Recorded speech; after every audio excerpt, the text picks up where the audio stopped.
Hey guys, it's Julie here. Uh, I haven't seen you all since Christmas.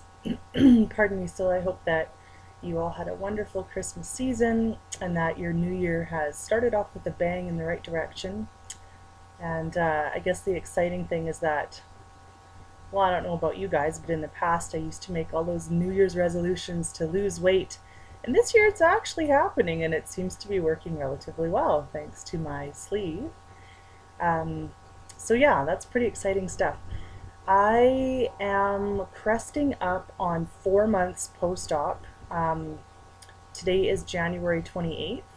So on February 3rd, it will be 4 months for me since I had my vertical sleeve gastrectomy done. And yeah, what can I say? I mean, it was the best decision I've made. I've said that before in the past, and I'll continue to say it every day. No regrets. I am currently down.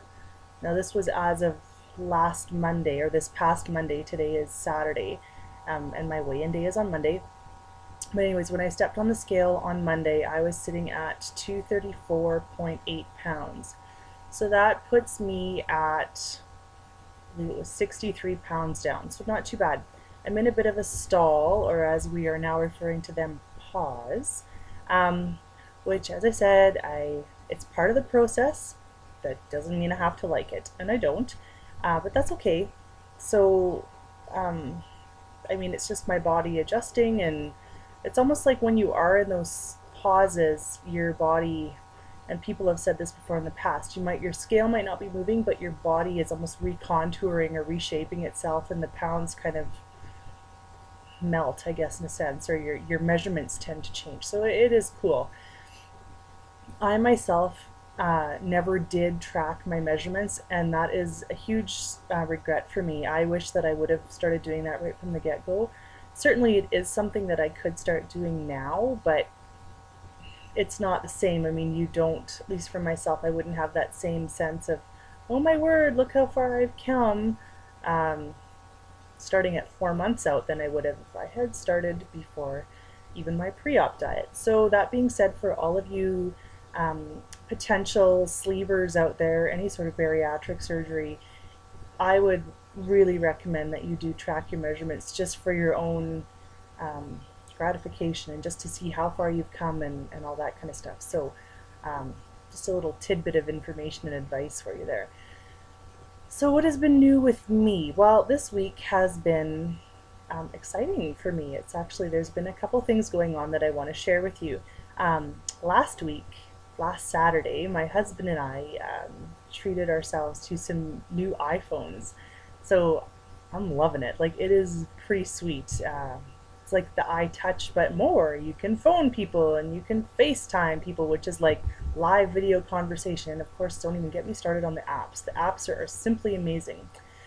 So I also decided at this time last Saturday that it would be good for me to really start making a dedicated effort towards exercising because I hadn't been doing that yet. I was falling into my lazy routine and using getting my sleeve to do the work for me instead of contributing to myself, and that's not right. The sleeve is only a tool, and you still have to put in your hard work and your own energy and your own resources. I mean, you can't just limit what you put in your stomach because it's got a smaller size. You still have to work at it, and I know this, and so I figured it's time to get serious about the exercise. So I downloaded this pretty sweet app, and I think it was maybe even free or 99 cents, which big deal. And it is for a couch to 5K. So basically, it tells you um, what your workout's going to be for the day, and you can. Well, for myself, I just took in I have with my treadmill. I have like there's an eye dock on it, so I just attach it to my treadmill, and then when I'm listening to my music and stuff, it comes through and says, "Okay, now jog," and then you jog for a minute for this week, and then brisk walk. So then you walk for a minute and a half, and it leads you through this whole half hour program, and it's quite sweet. It tracks your progress, and it tells you when you need to go again, and it changes. Okay, you're in week 2, so you need to start doing this. Actually, let me just pull this up here for you. Hang on. So to show you. This is my iPhone, and if you look, this little guy right over here is the Couch to 5K. I'll just open it up here for you so you guys can see. I don't know how clear that is. It's kind of glared out. Sorry, it might not be very helpful. But anyways, if I go like that, you can kind of see from the side. So it tells you today is week 1, day 3 for me. And so it tells you that I'm going to be doing a brisk 5-minute warm-up walk, alternate 1 minute of jogging, 1.5 minutes of walking for a total of 20 minutes. And then it tells you to go to your workout, and it sets everything up for you. And yeah, it's pretty cool actually. That being said, I wish I could tell you that I enjoyed running and all that kind of stuff. I don't like it, but it's one of those things where I'm going to do it because I can. And it has truly been huge for me. The first day I did it, like I remember pre-sleeve trying to get on that treadmill. You know, you have your moments of thinking, okay, I got to get fit, I got to do some exercise here. So I get going on the treadmill thinking, okay, I'm going to do some walking here. And like, I mean, I had sort of read, just done some research and stuff on the internet. So, you know, like do a good brisk walk, about 3.5 miles per hour is a good brisk walk.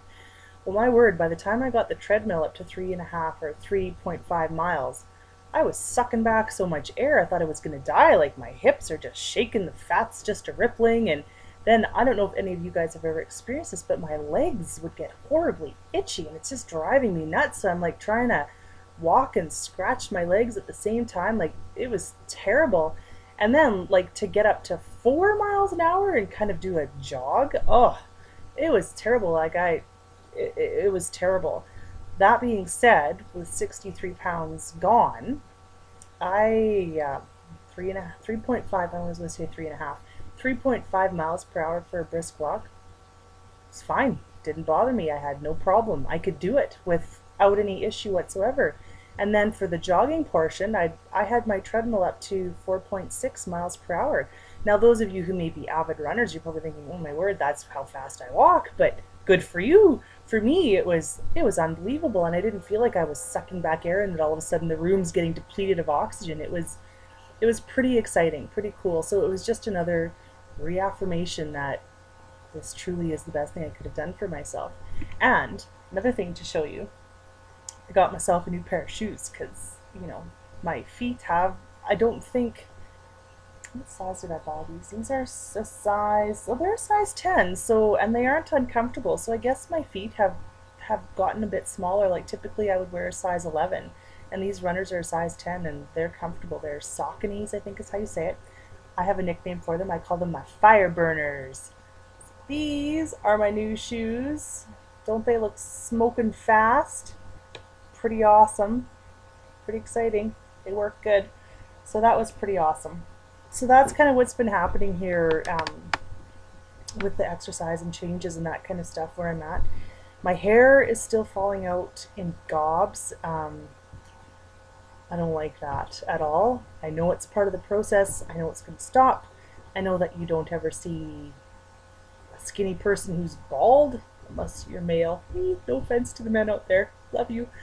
But it's not good. Like, I don't know if you can see and hear, like, it is really thin. There's little baby hairs that are starting to come back. So, I mean, that's great. But, like, even just feeling it, like, I can just tell that it's different. Anyways, the most exciting thing that I want to share with you guys is pretty huge. This week, I had an email from Weight Loss Forever, which is the company that I went through here in Saskatoon to have my vertical sleeve gastrectomy done. And they approached me about being an independent patient facilitator and doing a bit of facilitating for them, which it blew my socks off. I was incredibly flattered and flabbergasted to be asked to be a part of something so amazing as this. So this weekend, I have been doing a training seminar with them. So today we spent 5 hours just talking about the company and the values and expectations and how to help people and, you know, what you're expected to do. And it is phenomenal. And, you know, interestingly enough, I had one person ask me, this is about 3 or so months ago, maybe 4 months even, Um, they asked me if I was getting paid to do these vlogs from Weight Loss Forever. And I was like, I thought it was an odd question, but I, Facebooked them back and said, no, not at all. Like, this is something I'm doing for myself. It's always been for myself, all along. I mean, certainly, that being said, they're on the internet, and if it's helping somebody out, great. Go ahead, watch them. That's what they're for. That's why I put them on YouTube, obviously. But I get no monetary kickback or anything like that, or it's not like I got a deal on my sleeve because I'm putting myself out there on YouTube. Not at all. And again, if anyone's wondering, I this is just part of my own journey.